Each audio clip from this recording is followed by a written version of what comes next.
ನಿಮ್ಮೆಲ್ಲರ ಜೊತೆ ಒಂದು ಚಿಕ್ಕ ಕತೆ ಹಂಚ್ಕೋಬೇಕು ಅಂತ ಅನ್ನಿಸ್ತು. ಒಂದು ಊರಲ್ಲಿ ಗಂಡ ಹೆಂಡತಿ ಇರ್ತಾರೆ. ಗಂಡನಿಗೆ ಹೆಂಡತಿ ಮೇಲೆ ತುಂಬಾ ಪ್ರೀತಿ, ಆದ್ರೆ ಹೆಂಡತಿಗೆ ದುರಾಂಕಾರ. ಗಂಡನ ಮಾತಿಗೆ ಬೆಲೆ ಕೊಡ್ತಾ ಇರಲ್ಲ ಅವಳು. ಒಂದಿನ ಅವ್ರ ಮನೆಗೆ ನೆಂಟರು ಬಂದಿರ್ತಾರೆ. ಗಂಡ ಹೆಂಡತಿಗೆ ಮೀನ್ ಸಾರು ಮುದ್ದೆ ಮಾಡಮ್ಮ ಅಂತ ಕೇಳ್ಕೊತಾರೆ.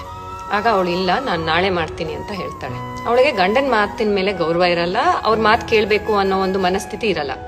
ಮುಂದಿನ ದಿನ ಮತ್ತೆ ಕೇಳ್ಕೊತಾನ ಅವನು, ಮೀನ್ ಸಾರು ಮುದ್ದೆ ಮಾಡಮ್ಮ. ಆದ್ರೆ ಅವಳು ನಾಳೆ ಮಾಡ್ತೀನಿ ಅಂತ ಹೇಳ್ತಾಳೆ. ಅವತ್ತು ರಾತ್ರಿ ಗಂಡ ತೀರೋಗ್ತಾರೆ. ಅವಾಗ ಅವಳು ಕೂತ್ಕೊಂಡು ಯೋಚನೆ ಮಾಡ್ತಾಳೆ, ನನ್ನ ಗಂಡ ಮೀನ್ ಸಾರು ಮುದ್ದೆ ಕೇಳಿದ್ರು ನೆಂಟ್ರು ಮುಂದೆ, ನಾನು ಮಾಡ್ಕೊಟ್ಟಿಲ್ಲ, ತಪ್ಪಾಗತ್ತೆ ಅಂತ ಯೋಚನೆ ಮಾಡಿ ಕಾರ್ಯದ ದಿನ ಮೀನ್ ಸಾರು ಮುದ್ದೆನ ಮಾಡ್ಕೊಂಡು ತಗೊಂಡು ಹೋಗ್ಬೇಕು ಅಂತ ನಿರ್ಧಾರ ಮಾಡ್ತಾಳೆ. ಕಾರ್ಯದ ದಿನ ಮೀನ್ ಸಾರು ಮುದ್ದೆ ಮಾಡ್ಕೊಂಡು ಸಮಾಧಿ ಮೇಲೆ ಇಡ್ತಾಳೆ.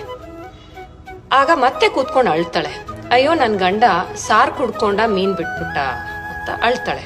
ಆವಾಗ ಅಲ್ಲಿರೋ ಊರ್ ಜನ ನೆಂಟ್ರು ಎಲ್ಲ, ಅಯ್ಯೋ ಪಾಪ ಎಷ್ಟು ಪ್ರೀತಿ ಮಾಡ್ತಾಳೆ ಗಂಡನ್ನ, ಮೀನ್ ಸಾರು ಮುದ್ದೆ ಅವ್ರಿಗಿಷ್ಟ ಅಂದ್ಬಿಟ್ಟು ಅವಳು ಮಾಡ್ಕೊಂಡ್ ಬಂದಿದ್ದಾಳೆ, ಎಂತ ಒಳ್ಳೆ ಹೆಂಡತಿ ಅಂತ ಮಾತಾಡ್ತಾ ಇರ್ತಾರೆ.